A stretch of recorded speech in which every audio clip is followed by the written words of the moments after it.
ಉಂಡೆ ಮಾಡೋದು ಹೇಗೆ ಅಂತ ತೋರಿಸ್ತೀನಿ ಬನ್ನಿ. ಮೊದಲಿಗೆ ಯಾರೆಲ್ಲ ನನ್ನ ಚಾನಲ್ನ ಸಬ್ಸ್ಕ್ರೈಬ್ ಆಗಿಲ್ಲ ಅಂದರೆ ಸಬ್ಸ್ಕ್ರೈಬ್ ಮಾಡಿ, ಹಾಗೆ ನಿಮ್ಮ ಅನಿಸಿಕೆಗಳನ್ನ ಕಮೆಂಟ್ ಮೂಲಕ ತಿಳಿಸಿ. ಶೇಂಗಾ ಉಂಡೆ ಮಾಡೋದು ಹೇಗೆ ಅಂತ ತೋರಿಸ್ತೀನಿ ಬನ್ನಿ.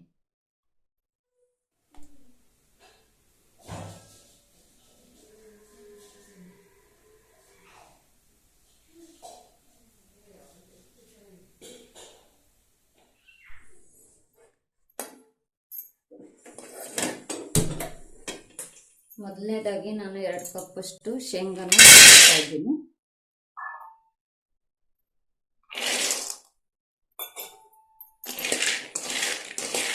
ಶೇಂಗಾ ಚೆನ್ನಾಗಿ ಚಟಪಟ ಅನ್ನೋ ಹಾಗೆ ಹುರ್ಕೋಬೇಕು.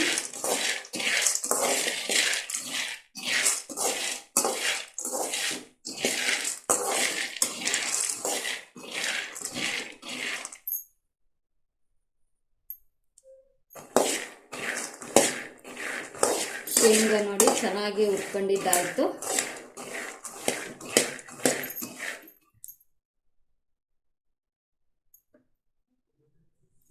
ಒಂದು ಕಪ್ಪು ಹುರ್ಗಡ್ಲೆನ ಸ್ವಲ್ಪ ಬಿಸಿ ಮಾಡ್ಕೊಳ್ತಾ ಇದ್ದೀನಿ. ಇದನ್ನ ಜಾಸ್ತಿ ಹೊತ್ತಿನ ಬಿಸಿ ಮಾಡ್ಕೊಳ್ಳೋದು ಬೇಡ, ಲೈಟಾಗಿ ಬಿಸಿ ಮಾಡಿಕೊಂಡ್ರೆ ಸಾಕು.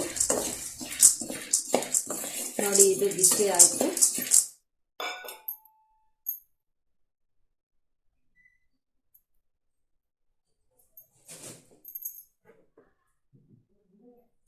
ಎರಡು ಕಪ್ ಬೆಲ್ಲನ ಹಾಕೊಳ್ತಿದ್ದೀನಿ. 2 ಕಪ್ ಬೆಲ್ಲಕ್ಕೆ 1 ಕಪ್ಪಷ್ಟು ನೀರನ್ನ ಹಾಕೊಳ್ತಾ ಇದ್ದೀನಿ. ಇದು ಬರೀ ಕರಗಿದ್ರೆ ಸಾಕು, ಇದೇನು ಪಾಕ ಬರೋಷ್ಟು ಇದೇನು ಬೇಡ, ಬರೀ ಬೆಲ್ಲ ಕರಗಿದ್ರೆ ಸಾಕಾಗುತ್ತೆ.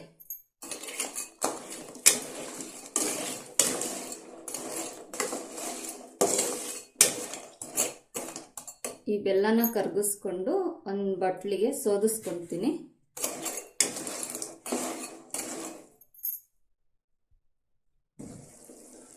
ನೋಡಿ, ಬೆಲ್ಲ ಚೆನ್ನಾಗಿ ಕರಗಿದೆ. ಇದನ್ನ ಒಂದು ಬಟ್ಲಿಗೆ ಸೋಸಿಟ್ಕೊಳ್ತೀನಿ.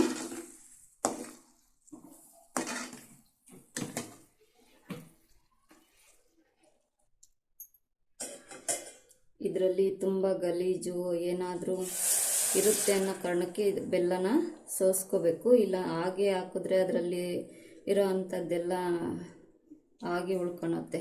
ಅದಕ್ಕೋಸ್ಕರ ಈ ಬೆಲ್ಲನ ಸೋಸ್ಕೋಬೇಕು. ಬೆಲ್ಲ ಸೋಸ್ಕೊಂಡಿದ್ದಾಯಿತು.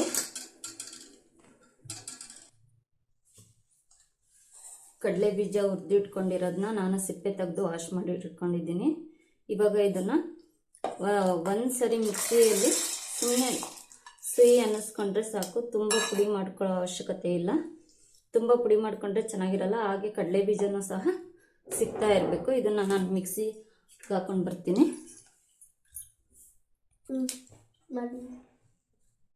ಹೀಗೆ ತುಂಬ ನುಣ್ಣಗೆ ರುಬ್ಕೋಬಾರ್ದು, ಕಡಲೆ ಬೀಜನೂ ಸಹ ಹಾಗೆ ಇರಬೇಕು. ತರ್ತರಿಯಾಗಿ ಇದನ್ನು ರುಬ್ಕೋಬೇಕು.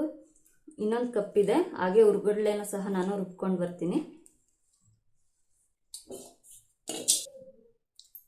ಈಗ ಹುರ್ಗಡ್ಲೆನೂ ಸಹ ತರ್ತರಿಯಾಗಿ ರುಬ್ಕೊಂಡ್ಬರ್ತೀನಿ.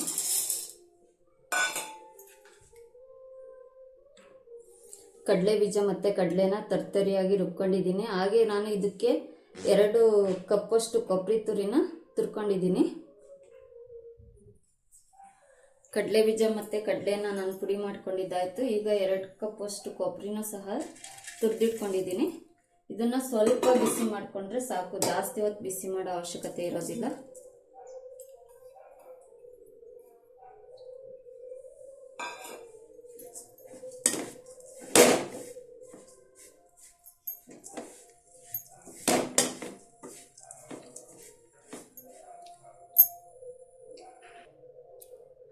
ಕೊಬ್ಬರಿ ಸ್ವಲ್ಪ ಬಿಸಿಯಾಗಿದ್ದಾಯಿತು. ಇದಕ್ಕೆ ನಾನು ಮುಂಚೆನೆ ಬೆಲ್ಲನ ಸೋಸಿಟ್ಕೊಂಡಿರೋಂಥ ಬೆಲ್ಲನ ನಾನು ಇದಕ್ಕೆ ಹಾಕೊಳ್ತಾ ಇದ್ದೀನಿ.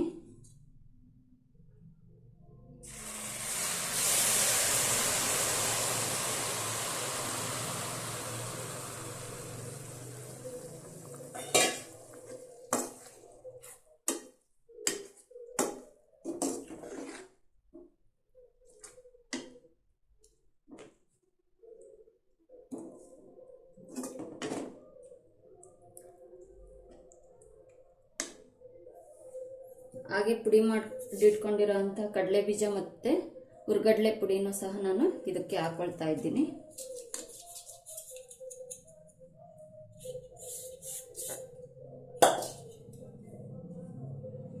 ಸ್ವಲ್ಪ ಏಲಕ್ಕಿ ಪುಡಿನೂ ಸಹ ಇದಕ್ಕೆ ಹಾಕೊಳ್ತಾ ಇದ್ದೀನಿ.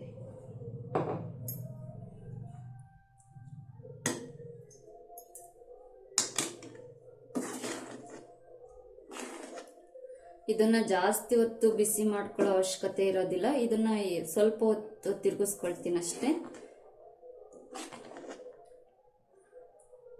ಬೆಲ್ಲದ ಜೊತೆ ಮತ್ತೆ ಎಲ್ಲ ಇದನ್ನ ಮಿಕ್ಸ್ ಮಾಡಿಕೊಂಡು ಸ್ವಲ್ಪ ಮಿಕ್ಸ್ ಮಾಡ್ಕೊಂಡ್ರೆ ಸಾಕು. ಇದು ಏನು ಪಾಕ ಮತ್ತೆ ಅವಶ್ಯಕತೆ ಇರೋದಿಲ್ಲ. ಇದನ್ನ ಮತ್ತೆ ಎಲ್ಲರೂ ಸಹ ಇದನ್ನ ತಿನ್ಬೋದು, ಮಕ್ಕಳಿಂದ ಮತ್ತೆ ವಯಸ್ಕರವರೆಗೂ.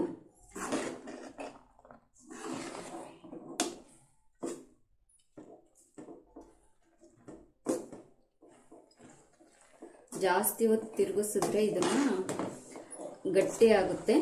ಇದು ಜಾಸ್ತಿ ಹೊತ್ತು ತಿರುಗಿಸೋ ಅವಶ್ಯಕತೆ ಇರೋದಿಲ್ಲ. ಇದನ್ನ ತಿಂಗಳುಗಟ್ಟಲೆ ಸಹ ನೀವು ಇದನ್ನ ಇಟ್ಕೊಂಡು ತಿನ್ಬೋದು.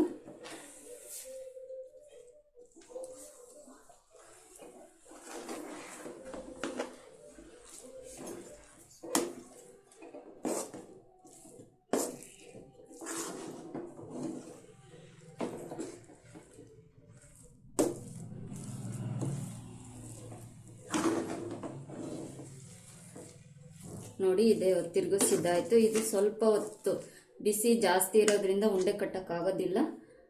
ಅದಕ್ಕೋಸ್ಕರ ಸ್ವಲ್ಪ ಹೊತ್ತು ಇದನ್ನ ಬಿಡ್ತಾ ಇದ್ದೀನಿ.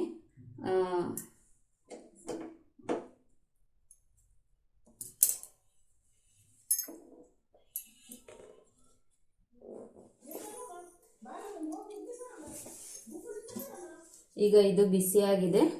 ಇದನ್ನ ನೋಡಿ, ಈ ರೀತಿ ಸಣ್ಣ ಸಣ್ಣದಾಗೆ ಉಂಡೆ ಮಾಡ್ಕೋಬೇಕು. ಈ ರೀತಿ ಮಕ್ಕಳಿಗೆ ಮಾಡಿಕೊಡೋದ್ರಿಂದ ತುಂಬ ಆರೋಗ್ಯವಾಗಿರುತ್ತೆ. ಮತ್ತು ಮನೆಯಲ್ಲೇ ಇರೋವಂತಹ ಇದೆಲ್ಲ ಹೊರಗಡೆ ಹೋಗಿ ತರೋವಂಥದ್ದೇನೂ ಇರೋದಿಲ್ಲ. ಮನೆಯಲ್ಲೇ ಸಿಗೋದ್ರಿಂದ ಮಕ್ಕಳಿಗೆ ಇದನ್ನು ಬೇಗ ಮಾಡಿಕೊಡ್ಬೋದು. ಸಿಹಿ ಬೇಕು ಅನ್ನಿಸ್ದಾಗೆಲ್ಲ ಈ ಶೇಂಗಾ ಉಂಡೆನ ಮಾಡಿಕೊಡ್ಬೋದು. ಹೀಗೆ ನಾನು ಪ್ರತಿಯೊಂದು ಉಂಡೆನೂ ಸಹ ಎಲ್ಲ ಕಟ್ತಾ ಇದ್ದೀನಿ.